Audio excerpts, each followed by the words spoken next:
Welcome to Classic Storytime Hub.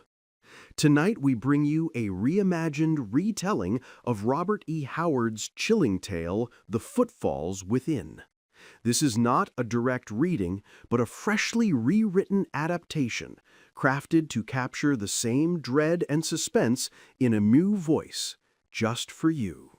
Solomon Kane stood over the lifeless form of a young woman, her body frail and scarred by chains and lashes. Though death had claimed her, the silent story etched into her flesh spoke of torment beyond words. His eyes, cold as winter steel, darkened with a storm of restrained fury. "They spread their evil even here," he whispered, his voice low and grim. Above, black vultures wheeled against the sky, heralds of suffering. Kane's gaze followed them eastward, and his voice hardened into a vow. "Where they march, ruin walks before them, and death trails behind. But the hour of reckoning is near. The bow of vengeance is drawn, and justice will strike in the shadows of night and the blood-red dawn." Adjusting the belt that carried his pistols and blade, Kane moved with silent purpose into the jungle. His anger burned like fire beneath ice, his grip tightening on the staff that had delivered judgment so many times before. Hours passed as he pressed eastward, until the jungle itself carried the sounds of misery to his ears. The cries of the broken, the curses of their captors, the sharp crack of whips. He quickened his pace, slipping through the undergrowth like a phantom, until the slavers came into view. 100 souls shuffled in agony, shackled together by crude wooden yokes that chained them neck to neck, body to body, forming a living chain of despair. At their backs marched armed men, Arab traders and their tribal allies, fierce in garb and weaponry, driving the captives forward with merciless cruelty. Kane's eyes narrowed. He had seen such darkness before, and he knew what must follow. The slavers moved like a dark tide through the jungle. A handful of Arabs led the column, their warriors flanking the line of captives, while others drove from behind.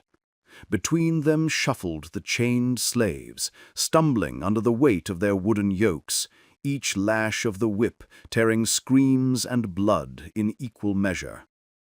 Kane watched from the shadows, his jaw clenched. He knew these men, greedy, ruthless, and blind to the cost of their own cruelty. Many would never survive the long march to the coast, but that thought brought him no comfort. His own back still bore the scars of a galley's whip, and with every crack of leather on flesh, those old wounds seemed to burn anew. He stalked them like a phantom, slipping from tree to tree, his mind racing. How could one man strike against so many? Their muskets were crude but deadly enough, and some carried pistols of fine Moorish steel. Yet Kane's fury was greater than fear.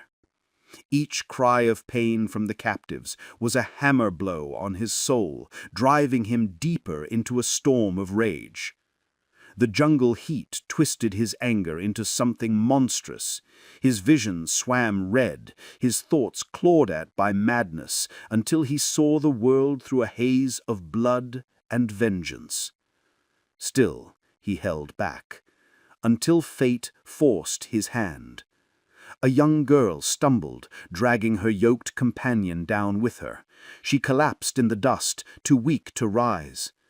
A hook-nosed slaver descended on her with savage fury, his whip striking again and again. Others joined him, raining blows on her frail body as she whimpered in agony. That was the spark. Kane's restraint shattered. The wrath he had carried like a storm cloud broke loose, and the jungle was about to witness the judgment of Solomon Kane. The girl might have lived had mercy been granted her. A sip of water, a moment's rest, but Mercy was a stranger to her captors. Kane bit down on his own arm, fighting the madness rising within him, praying for strength to endure. He thought the ordeal had ended when the lash fell silent. Instead, the slaver's cruelty twisted into something darker. She was of no value to them alive, so they would wring their amusement from her suffering. A shout went up, and the men crowded around, their faces split with vile anticipation. The chained captives wailed in terror, knowing too well what was about to unfold. Kane's stomach turned to ice. He saw the tall Arab stoop, dagger in hand, a blade meant for skinning beasts, now poised above a helpless child. Something inside Kane broke. He had risked his life before for strangers, even for animals, but this was beyond endurance. His hand moved before his mind could stop it. A pistol roared, smoke curling in the air, and the would-be butcher collapsed in the dust, lifeless. For a heartbeat, silence reigned. Then chaos erupted. The slavers shouted in fury, muskets cracking as heavy balls tore through the jungle. Believing themselves ambushed, they charged recklessly into the trees. Kane knew his chance to vanish was gone. He would stand and fight, and if he must die, he would sell his life dearly.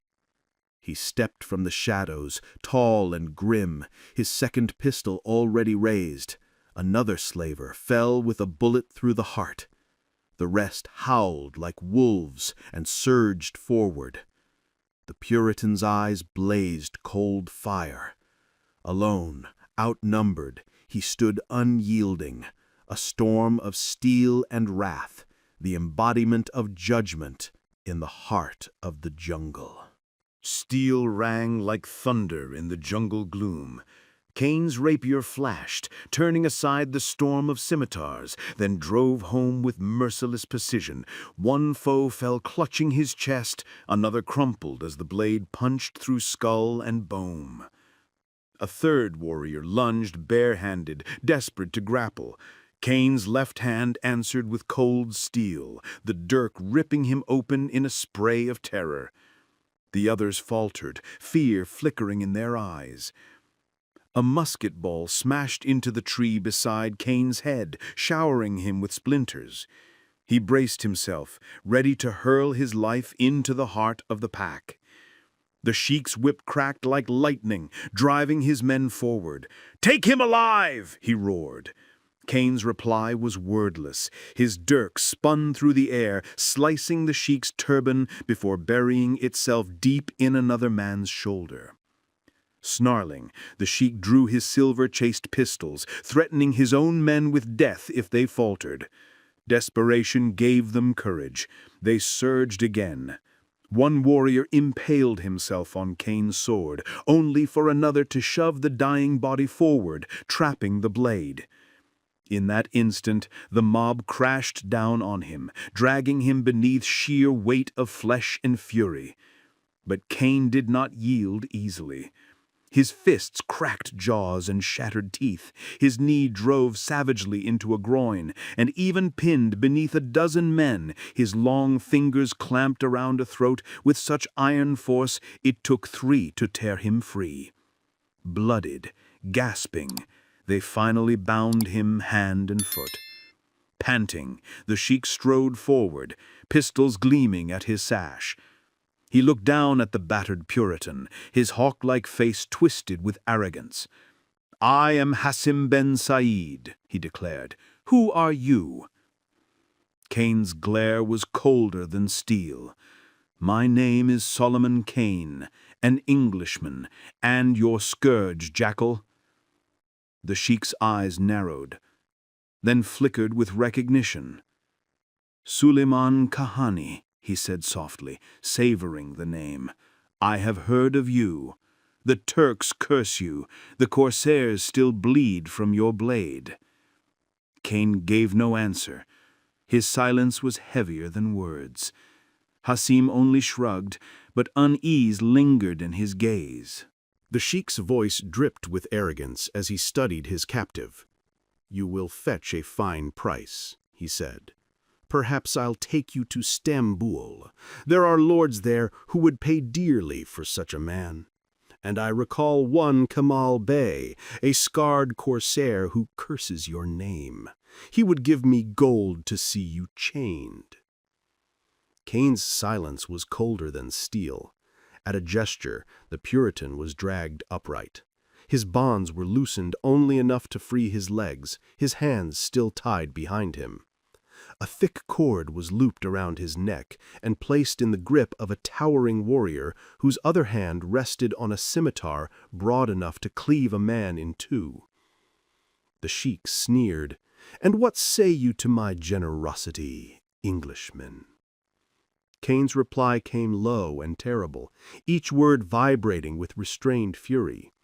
"I would barter my soul's salvation to face you, man to man, and tear the heart from your chest with my bare hands." The venom in his voice, the blazing hatred in his eyes, struck even the hardened chieftain like a physical blow.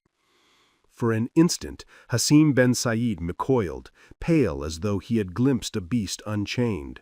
Then, regaining his composure, he barked an order and strode to the head of the column. Kane's gaze shifted.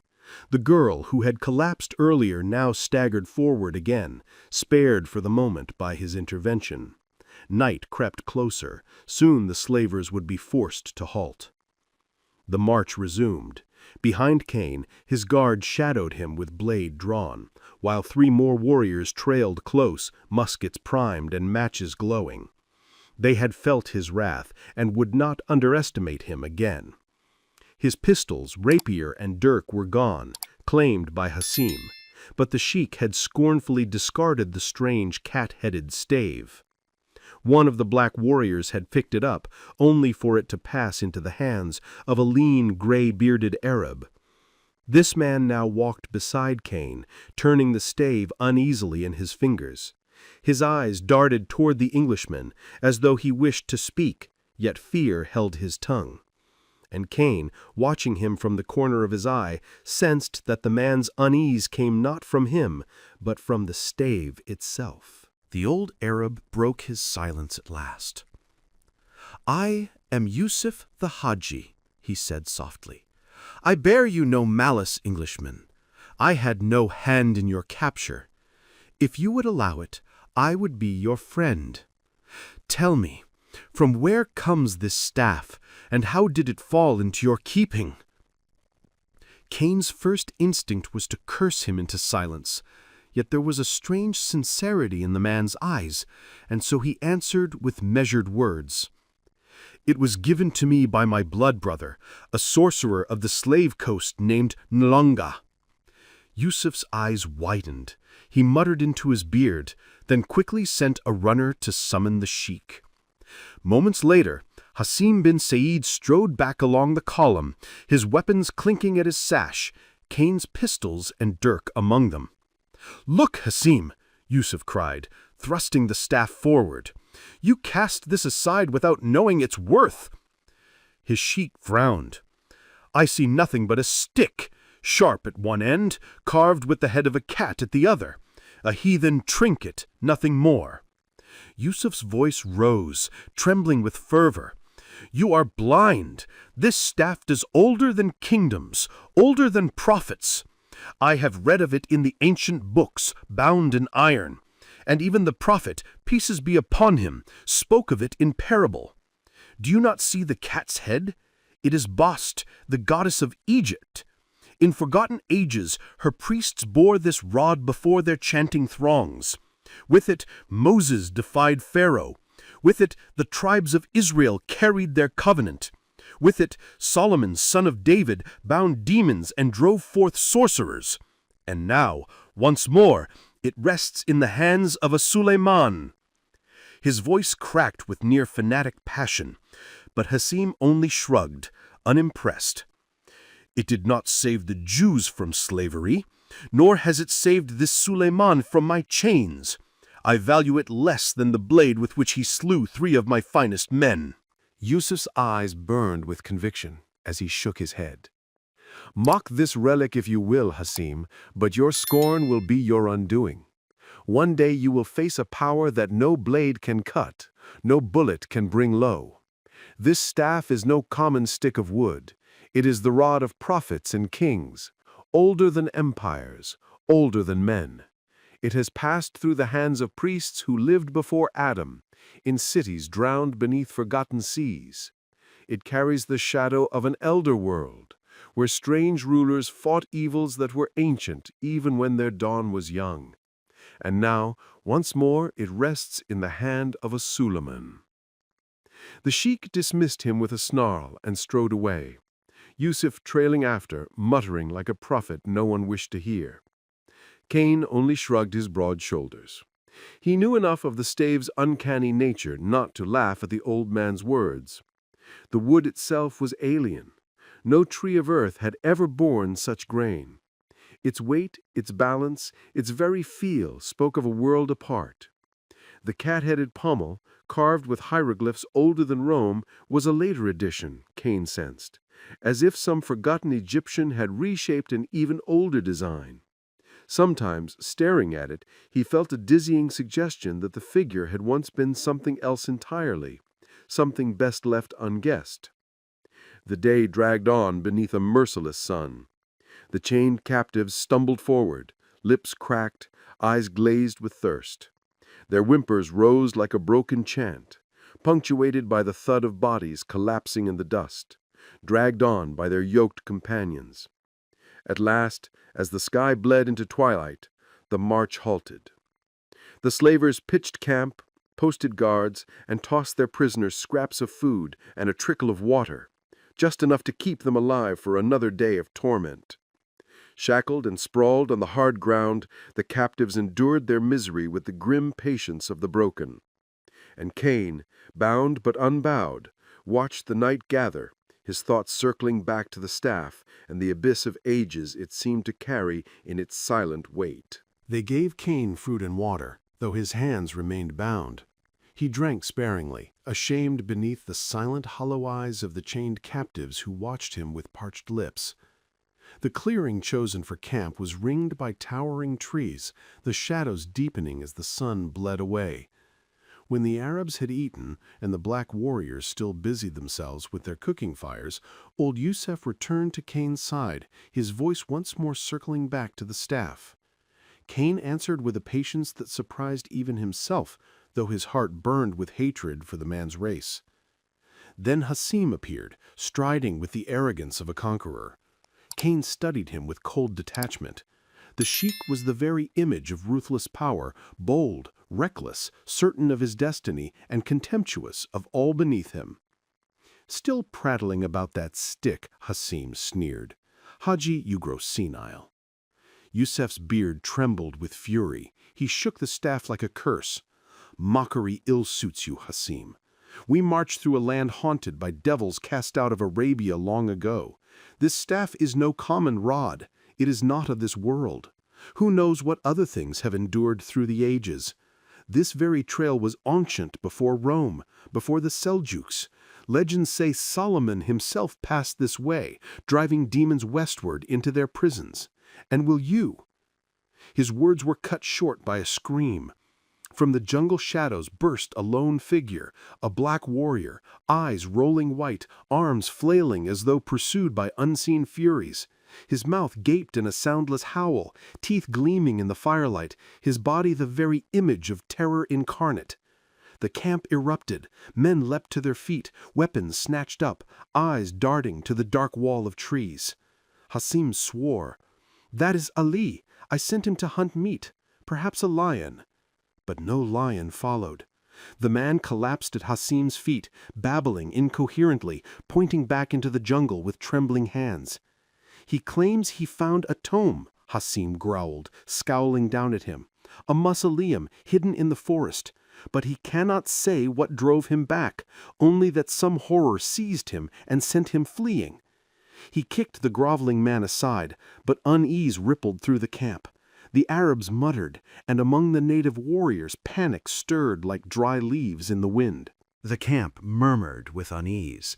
One of the Arabs muttered darkly, watching the restless native allies who huddled together, whispering and casting fearful glances into the trees. "They will break and run, Hasim. This place is cursed. Better we march on." The sheik laughed, contempt sharp as steel. "Afraid of shadows? Very well, we will move camp. But first I will see this tomb for myself. Perhaps a king lies within, and treasure with him. Lash the slaves awake. We go together, with guns in hand. No man need fear when we march as one." So the weary captives were driven to their feet once more, stumbling under the lash. The black warriors obeyed, though their silence was heavy with dread, and they pressed close to the Arabs as if proximity alone could shield them from the terror that had sent them fleeing. At last they came to a clearing. It was wrong in every way, too symmetrical, too barren. No grass, no moss, no creeping vine dared grow there. The earth itself seemed scorched, as though life had been banished from it. And in the center loomed the mausoleum. It was a hulking mass of stone, oppressive and ancient, steeped in a silence that felt alive. Kane's skin prickled. The air itself seemed to pulse, slow and heavy, like the breath of some vast, unseen beast slumbering within. The black warriors recoiled, muttering prayers, while the slaves stood in mute resignation beneath the trees. The Arabs, stubborn in their bravado, pressed forward. Yusuf, clutching Kane's cord, drew the Englishman with him, like a man dragging a chained hound for protection. "Some mighty sultan lies here," Hasim declared, rapping the stone with his scabbard. But Yusuf's voice trembled. "These stones are not of men we know. Why should a king lie in state so far from any city? Were there ruins nearby, it would be different." He bent to the door, a slab of metal fused and sealed with age. Strange symbols were etched deep into its surface. Yusuf's face paled as he traced the characters with a shaking hand. "Hebraic, older than the desert sands themselves." Yusuf's voice trembled as he stared at the sealed door. "I cannot read these markings, and perhaps it is mercy that I cannot.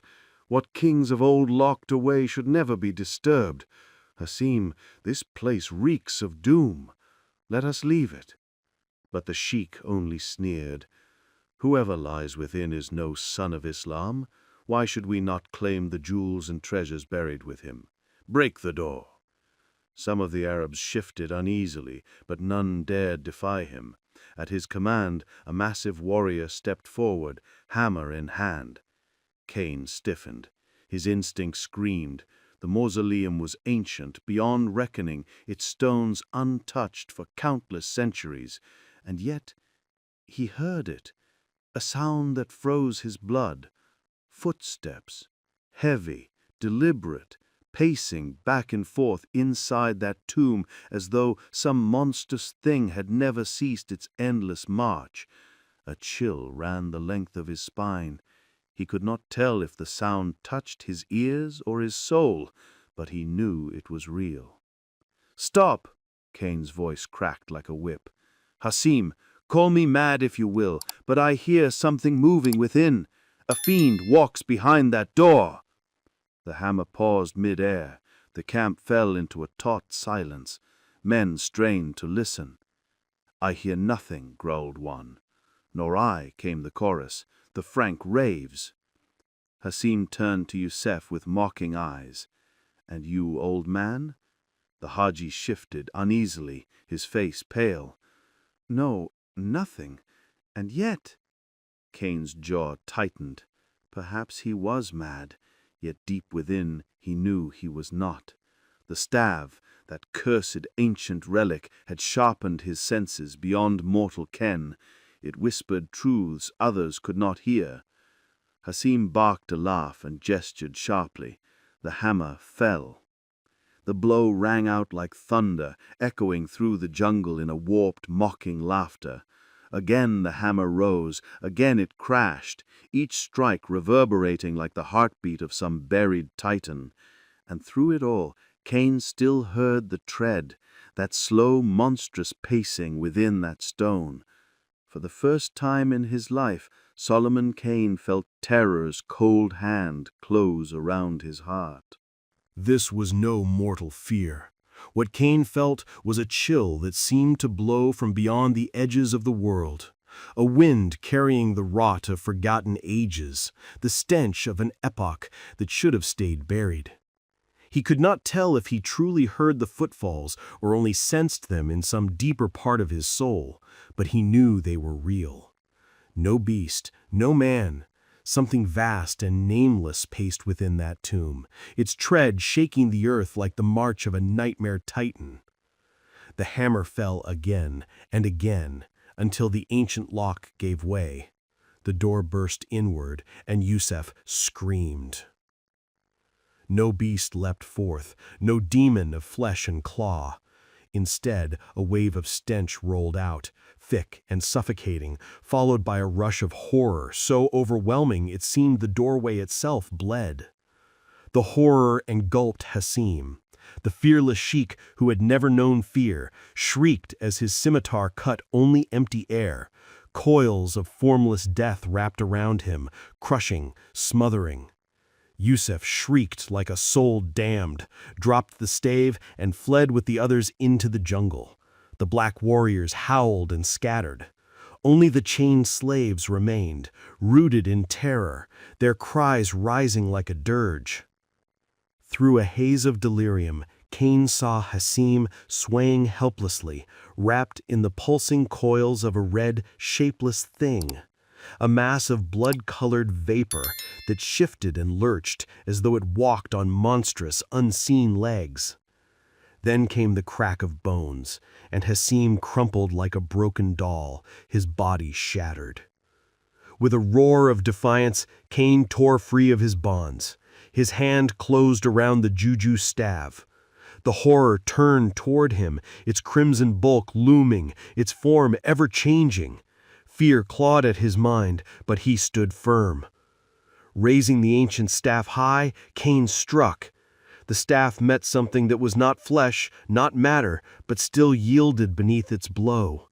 A wave of stench nearly choked him, and in the depths of his soul he heard it, a scream without sound, a cataclysm of formless agony echoing across gulfs of time. The horror writhed, its crimson glow fading in slow, sickly pulses, like waves of blood retreating from a poisoned shore.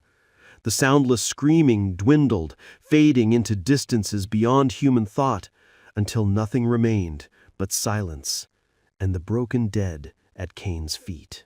Kane stood dazed, staring at the formless, fading mass at his feet, a thing without shape or color, dissolving back into the abyss from which it had come. One strike of the ancient staff had undone what ages of imprisonment had barely contained.